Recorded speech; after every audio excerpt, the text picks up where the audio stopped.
अस्सलाम वालेकुम। हाँ जी यूट्यूब वाले हो, क्या हाल चाल है? ठीक हो? फिट फाट हो जनाब। मैं गुलाम मुस्तफा, तुसी देखने लगे हो भांज पिजन चैनल। माशाअल्लाह अपने भरावां वास्ते 10 पीस लैके आए हैं। ए मादी कट्टी है, ठीक है। अगू जनाब ए नर कट्टे है, ठीक हो गया। अगू जनाब केड़ा कट्टे है? ए दो कट्टे ए एक दो ते ए 3 पीस कट्टे न। बाकी जनाब सारे न ते बहुत अच्छे बहुत नायाब अपने भरावां वास्ते लैके आए हैं पीस जनाब। टोटल 10 अदद।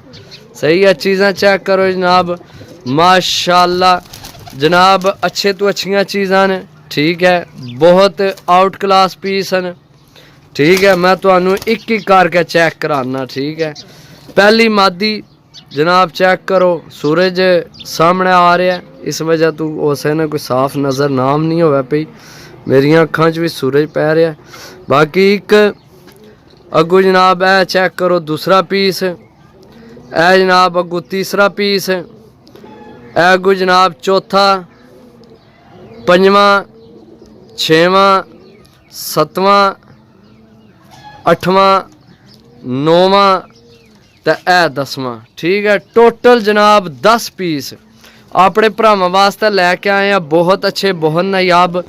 जिस भरा लैने होवन जनाब रबता कर सकना है। रबता नंबर है 0325 52 40 630, 0325 52 40 630। कॉल व्हाट्सअप यही नंबर है जनाब, रबता करके लै सकने हो। लोकेशन है मेरी ज़िला गुजरात, तहसील सराय आलमगीर, पिंड असाना भांज।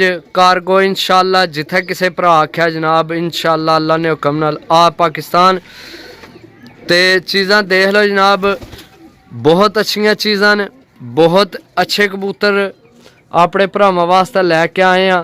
कोशिश साडी यही होनी है कि अपने भरावां की अच्छियाँ चीज़ां देइए।